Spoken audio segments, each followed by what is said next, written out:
first of all, I would like to welcome everyone to this chat. So online tonight, we have Dr. Sne. Welcome, Sne. Thank you. Hi. Thanks for being here. Welcome to our teepee.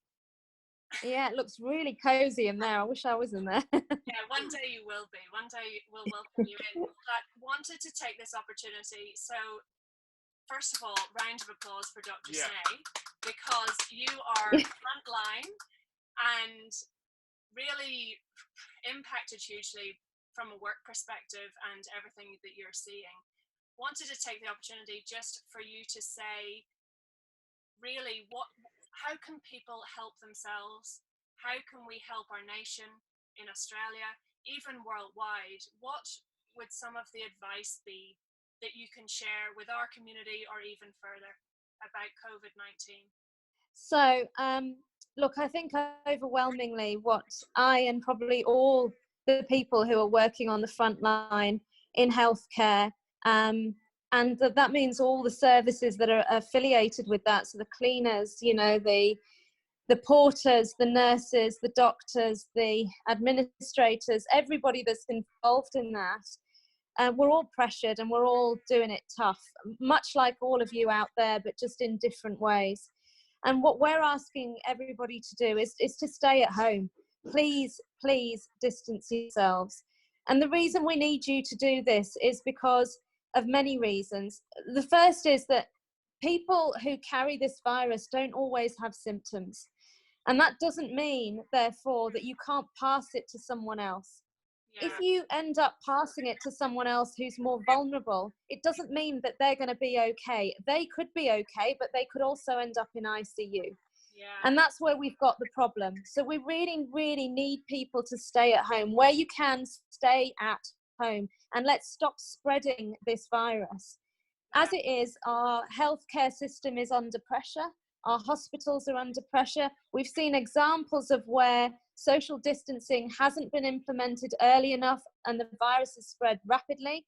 And we see a huge volume of patients who are very, very sick very rapidly. Italy, China, Spain, there are more examples than this, Iran, many others. These are examples of where social distancing hasn't been in place perhaps early enough. And what's happened is people have got sick very quickly and overwhelmed the medical services. And that means people die because there aren't enough resources to care for them. By social distancing, what we do is we slow the progression. We slow the progression and we slow the spread of the disease, which means that we can deal more efficiently with those who need our help, who need ICU better. Yeah. So we don't have a big volume in one go and we can pace and provide as needed.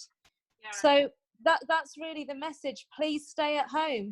Think about what you really need. Do you really need to buy milk and bread every other day?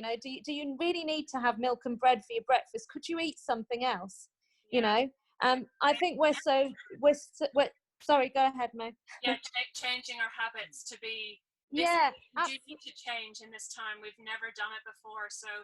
Like what you were saying, change maybe what you are eating that's not going off as quickly, or you don't need to replenish it as often. Maybe doing a weekly shop and getting it delivered to home if you've got the opportunity with online shopping, or bulk buying, but getting more at the same time, and then you don't have to go out as regularly. Absolutely. Absolutely. I think, we're so used to living in a society and in a way of life where we can have what we want when we want it. Yeah. And that means that we often don't think about how we can use our resources differently.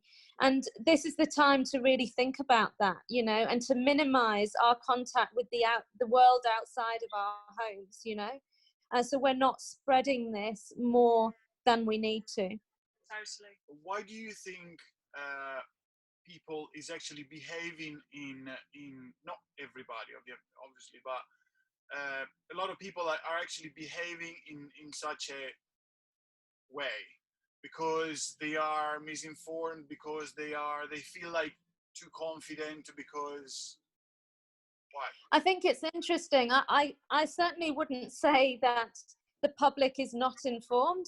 The information is out there. It's out there everywhere we look. I think most of us are looking for respite away from it at the moment, you know, because it's in our faces. So I think misinformation is probably not the excuse. I think from what I'm seeing, that people believe it's not going to happen to them, that they'll be okay.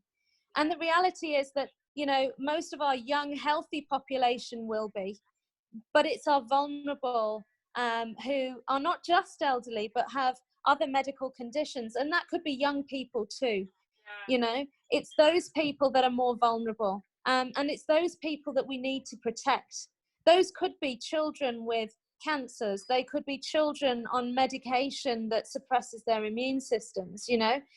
So we need to be very wary of what we're doing and reduce this idea and attitude that it's not going to happen to me and I'm all right, thanks very much. Totally.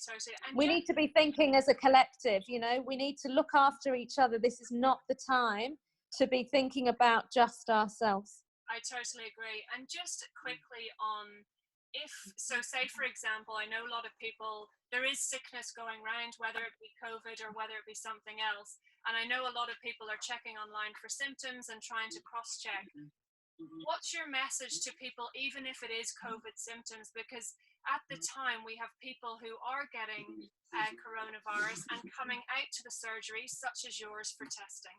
And what is your message to even the people with the symptoms, mild symptoms? Don't come to medical centres. Don't, you know, please phone the numbers that are provided and get advice first. The health professionals will tell you how to access healthcare in the right way, in a safe way. Please don't go to your GPs directly. Phone the numbers that are provided on the telephone lines, on the government websites, on New South Wales Health, on all our state health authorities. They're all accessible. There is very clear guidance out there on what to do. And yes, look, it is confusing. The symptoms of COVID overlap with a common cold, but we really would prefer that you err on the side of caution. And you phone first.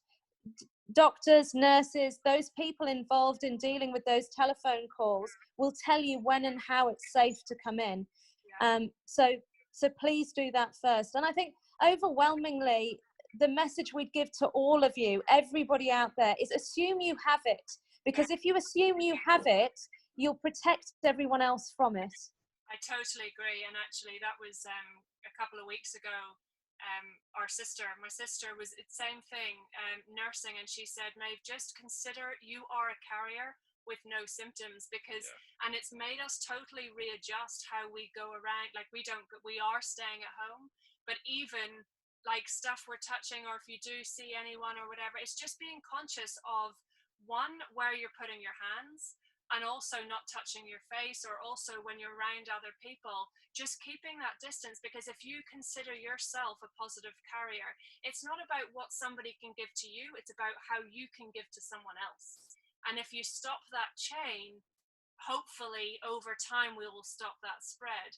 And that's really valuable advice now, because it's if we all take that on board, that we're the carriers, not somebody else, we're the carriers. I think we're accountable for our actions. We're accountable of where we go. We don't need to go anywhere right now. It's a case of staying at home. That's where we need to be.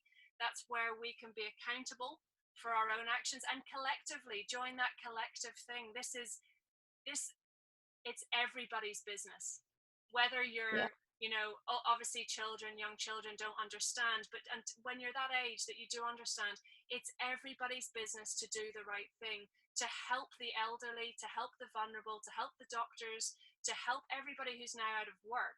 The quicker we can get this under control and, you know, that curve flatlined, the quicker, you know, we can start to think, what is next? What's the next light that comes out of the darkness, if you know what I mean? Absolutely. And you know what? I think there'll be lots of light that will come out of the darkness. We're already seeing some real positive things that are coming out of this, you know, from the way businesses and people are adapting and changing the way they interact with the rest of the world, you know. And I think that's wonderful. There's some really positive, beautiful things happening out there. and those are to be celebrated. We just need to be mindful that things like this, you know, situations like this can also bring out the worst in people as well. And